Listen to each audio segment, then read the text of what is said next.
So it was the 29th of December last year when South Africa filed an application before the International Court of Justice against Israel following attacks on Gaza.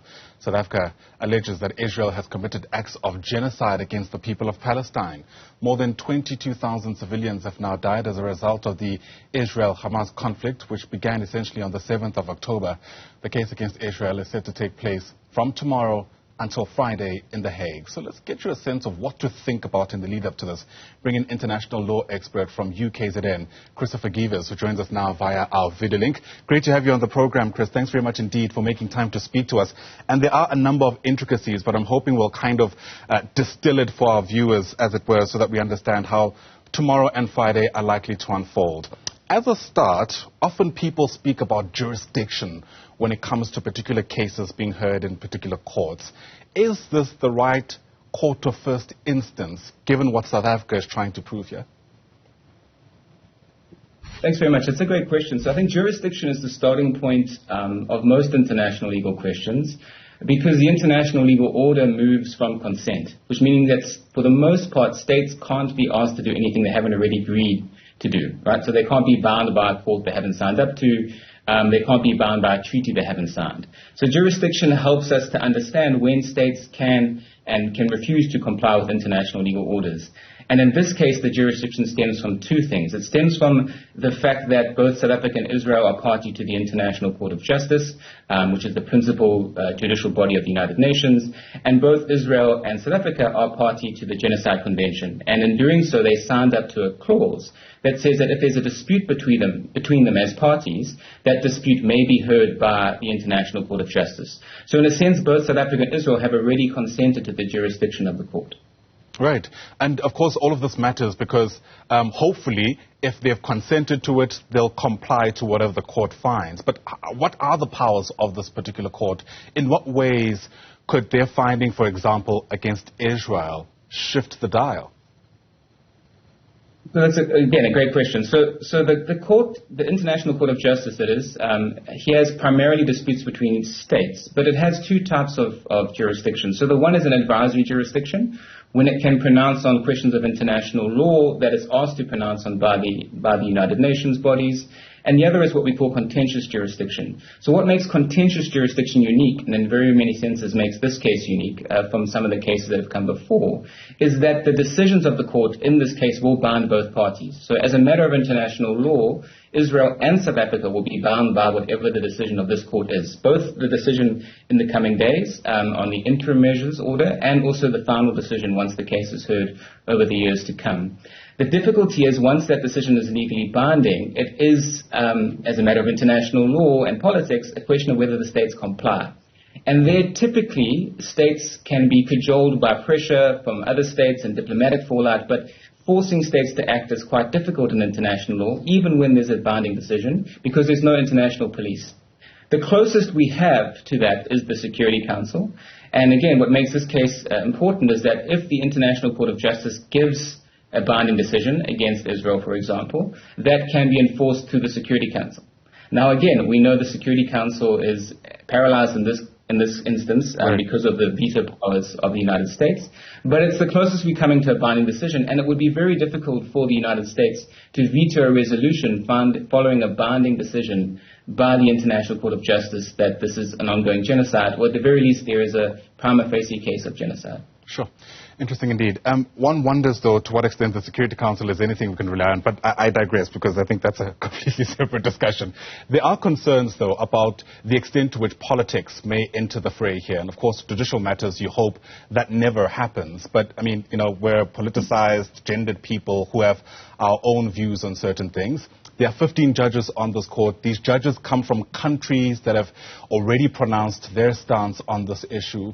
How worried are you, for example, as someone who's interested in these kind of things, that those particular deviations, if you like, the decisions that the countries have made, may in some way, even inadvertently, influence how the judges decide? So I think for that we have to understand the history of the International Court of Justice. So the International Court of Justice, as the principal body of the United Nations, used to have a rule, an unwritten rule, that all the members of the Security Council who were permanent members got a judge. That actually changed about 60 years ago when the International Court of Justice passed a decision adverse to the interests of African states who had tried to bring apartheid to the court and were refused.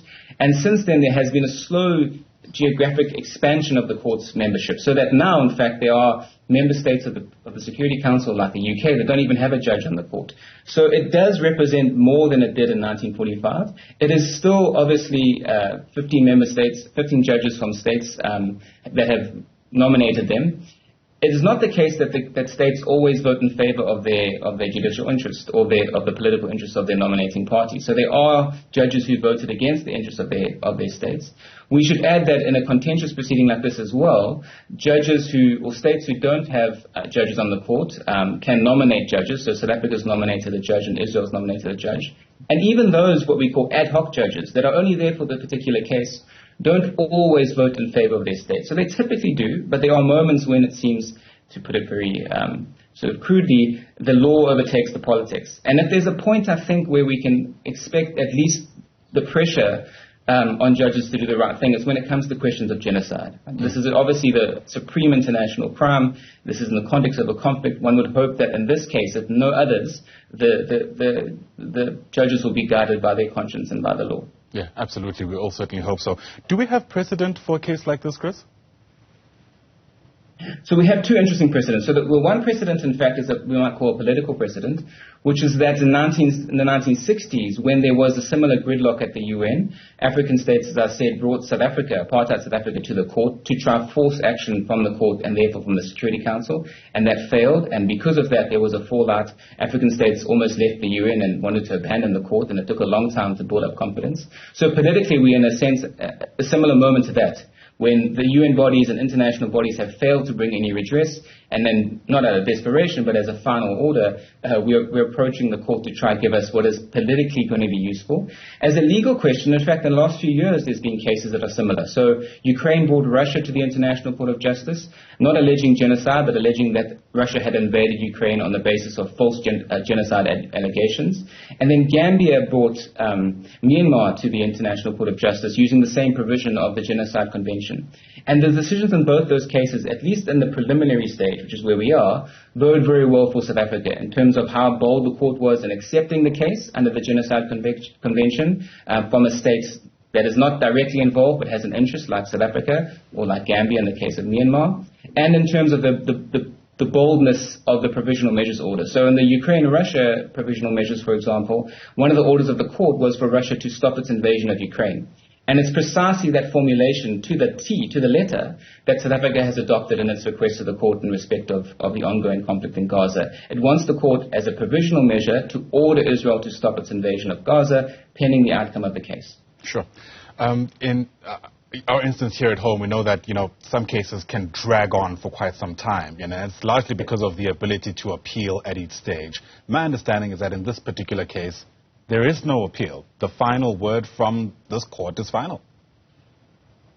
It is, but it doesn't mean it can't take a long time. So I think we're looking, for the whole case, we're looking at a question of years, not months. The expedited hearing we're having this week is only because of the urgency of the matter, and that just concerns the preliminary question of what types of protections, or we might say interdicts, is the court going to put in place pending the longer process, judicial process, which will take a number of years. There will be preliminary objections over questions like jurisdiction, and then there will be a merits hearing at some stage.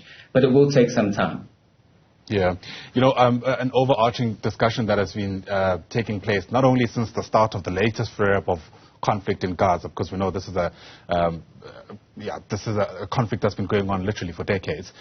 But even when Russia decided to invade Ukraine, there were serious, almost existential questions about whether multilateralism actually works, given just the hindrances that we've seen at the level of the Security Council and the United Nations, more broadly speaking. In my mind, this seems like yet another test of that. And I wonder to what extent you reckon we're coming any closer to answering that question, whatever the answer looks like.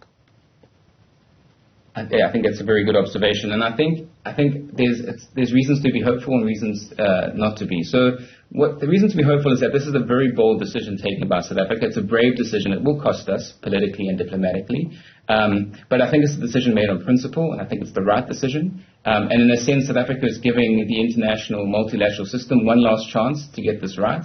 On the other side, we haven't seen the same outpouring of support for South Africa's case from other liberal democracies in the West that typically support the work of the International Court of Justice or typically support the work of the Genocide Convention, nor have we seen overwhelming support from the Global South, right? So in comparison to our referral to the International Criminal Court, we had a few more then, but even in that, we haven't seen a coalition of global southern states coming to support South Africa. So in some sense, South Africa has put the international system on terms, and the response is still coming, but it's been disappointingly slow. Yeah, absolutely. Christopher Gevers, it's been a pleasure speaking to you. Thanks very much indeed for indulging us. Christopher Gevers is an international law expert with the University of KwaZulu-Natal. Once again, appreciate your time on the AM Report.